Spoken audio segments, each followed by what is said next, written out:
오래된 쟁점이죠. 종교인 과세. 시청자 여러분은 어떻게 보십니까? 정부가 지난주에 세법 개정안 종교인 과세를 확정했습니다.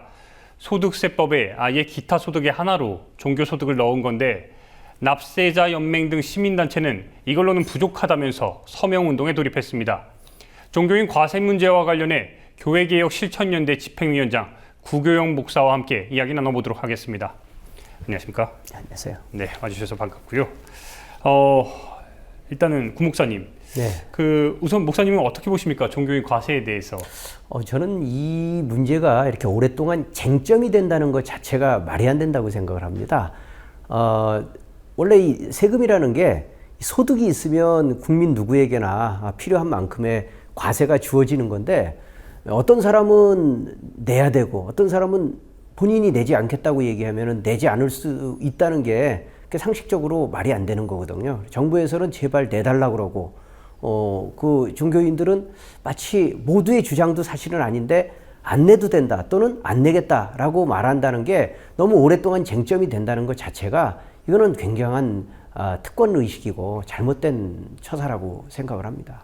그럼 한 가지만 더 여쭈면은 목사님께서는 당연히 소득이 있으면은 지금 내야 된다는 입장인데 목사님께서는 특혜를 받을 수 있음에도 불구하고 계속 그러면 세금을 내오셨다는 말로 그렇게 풀이되는 건가요? 그러니까 사실은 특혜가 아니죠. 왜냐하면 법상으로도 종교인이 세금을 안 내도 된다라고 허락한 그 조항은 없습니다. 네. 그냥 다만 본인들이 안 낸 것이고 그리고 정부에서도 굳이 받아봐야 액수도 많지 않고 또 이 사회적 어떤 특권층에 해당되기 때문에 괜히 여론만 좋지 않다라고 생각해서 어느 정부마다 꺼렸을 뿐인 거지 사실은 안 내도 되는 것은 아닙니다. 그런 거였군요. 그러면 간략하게 이번에 좀 바뀐 내용에 대해서 좀 이렇게 좀 정리가 좀 필요할 것 같은데 그 소득 구간별로 소위 이야기하는 필요 경비율의 차등을 넣었다 그러던데 그 부분 한번 짚어주시죠. 저희가 지금 CG를 같이 준비했는데 예. 네, 함께 보시면서 말씀 부탁드리겠습니다. 예. 사실 내용은 간단한 겁니다. 네.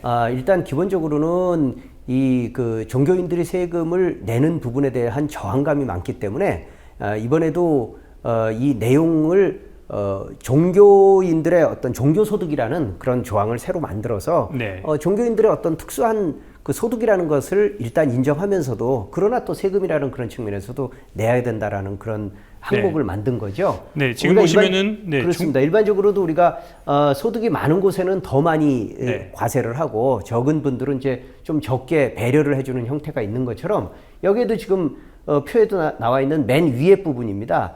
4천만 원이라는 것은 4천만 원 이하입니다. 네. 4천만 원 이하를 소득이 있는 분들 같은 경우는 80%를 아예 해당을 하지 않는 겁니다. 그리고 나머지 20%에 한해서 그 사이에서 세금을 걷는다는 거죠. 그러니까 저 약간 정리를 하면은 제가 4천만 원, 그러니까 종교인의 경우 4천만 원의 소득이 있을 때, 이하의 소득이 있을 때 4천만 원을 번다고 치면은 3,200만 원에 대해서는 그렇습니다. 전혀 해당이 없고 그렇죠. 나머지 800만 원에 대해서만 소득을 적용하겠다는 그렇습니다. 거군요. 그런 네. 거죠. 그렇게 그다음에 되면 이제 4천에서 800만 원 사이가 60%, 8천에서 1억 5천만 원 사이가 40%라는 건 다 말씀드렸듯이 40%를 전부 다 뭡니까 이렇게 경감을 해준다는 거죠. 그럼 나머지 이제 1억 5천만 원 이상을 버는 분들에 대해서만 20%를 적용하겠다라고 하는 거기 때문에 상식적으로도 맞는 어떤 그 형태죠.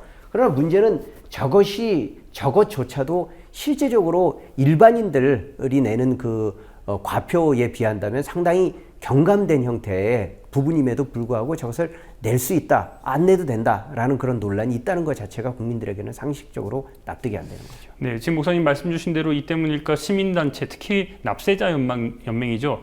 서명운동까지 돌입했습니다. 이 부분은 좀 어떻게 보십니까? 그러니까 일반적으로 국민들이 세금을 안 내도 된다 또는 나는 내지 않겠다라고 말하는 사람들은 없습니다. 내는데 중요한 거는 내가 내는 만큼 다른 사람들도 다 동일한 형평성을 가지고 낸다고 하면 힘들어도 누구나 다 내고자 하는 마음들이 있는 거죠. 그러나 지금 조금 전 표에서도 봤지만 상당히 좀 진전된 내용인 것 같으면서도 중요한 거는 지금까지 종교인들은 납세를 하지 않아도 된다 또는 않는다라고 생각하는 것 자체가 오해였다는 거죠. 그리고 또 국민들이 납득하지 못하는 부분이 아까도 말씀드렸듯이 그런 특혜의식이라는 거죠. 왜 누구는 내야 되고 누구는 안 내도 되느냐. 특별히 종교인들이 많이 얘기하는 부분들이 우리는 어떤 그 수입을 위해서 어떤 그 금전적 목적을 가지고 목회 활동을 하지 않았다. 그렇기 때문에 우리는 내지 않아도 된다. 라고 하는 것은 본인의 설명인 거예요. 네. 그런 식으로 본다면 누구나 공익을 위해서 하는 사람은 세금을 안 내도 된다는 얘기처럼 들릴 수 있는 거거든요. 그러니까 이건 대단한 특혜의식이고 또 원래 종교개혁이 주장했었던 것 같은 의미도 아닙니다. 그래서 지금 주장하였던 그 시민단체들의 주장이나 이런 것들도 저는 좀 더 그것을 과세를 더 강화한다라는 그런 부분보다는 일단 정부 시행령 자체가 확실하게 될 수 있도록 사실은 작년 말에도 올해부터 시행하겠다고 했던 게 또 미뤄진 거거든요. 그러니까 어쨌든 결정된 내용들은 시행해놓고서 조금 더 발전시켜 나가는 것이 오히려 필요하겠다라는 생각을 합니다. 네. 이런 지금 어떻게 보면은 이런 시민단체들의 움직임, 어떻게 목사님의 이런 강경한 어떻게 이런 발언 같은 것들을 고려했을 때 이번에 좀 시행될 것 같은데 그럼에도 불구하고 지난 47년 동안 이 종교인 과세가 전혀 시행되지 않았습니다. 이 과정 속에서 소위 이야기하는 대형교회 목사님들의 뭔가 압력이 작용한 거 아니냐 이런 지적도 계속해서 이어졌는데 이 부분은 어떻게 보십니까? 뭐 대형 교회 목사님들의 압력을 뭐 제가 직접 본 것은 네. 아니지만 일반적으로 우리 목사님들 저도 목사지만 목사님들 세계에서는 착각과 오해가 있습니다. 아까도 말씀드렸듯이 목사들은 특수한 사람들이기 때문에 세금을 안 내도 된다 또는 안 내겠다라는 별 의미도 없는 비논리적인 생각들을 가지고 있는 것이 분명하기 때문에 그 종교인들 자체의 수는 많지 않지만 교인들이 있기 때문에 행사할 수 있는 영향력이 크다는 그런 측면에서 계속 정부마다 이렇게 뒤로 밀었던 것 같습니다.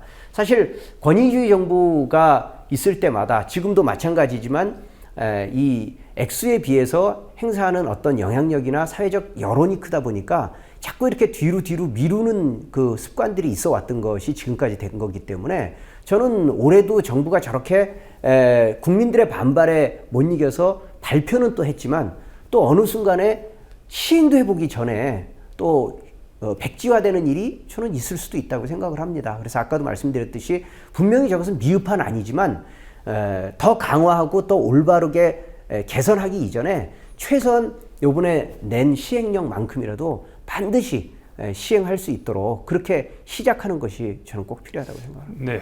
지금 목사님이 시행령에 대해서 굉장히 강조를 하셨는데 어떻게 보십니까? 끝으로 목사님께서 보시기에 이번에 시행령 정말로 시행될 수 있다고 그렇게 생각하십니까? 앞으로의 향후 전망 좀 부탁드리겠습니다. 뭐 그렇게 꼭 낙관하지는 않습니다. 되기를 바라지만 뭐 그거는 정부의 의지에 달렸다고 생각을 합니다.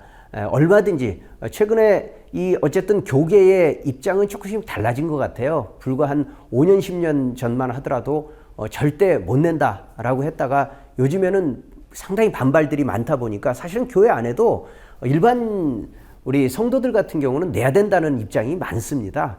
그러다 보니까 안 낸다는 것이 아니라 자발적으로 내겠다고 하는 거니까 법으로만 만들지 말라 이런 식인데 그거는 더 어불성설인 거죠. 그러니까 정부가 의지를 가지고 충분히 하고자 하는 의지를 가지면 저는 이 시행령은 일단 시작될 수 있는 부분이라고 생각을 합니다. 예, 앞으로 더 지켜보겠습니다. 오늘 말씀 고맙습니다. 네, 감사합니다.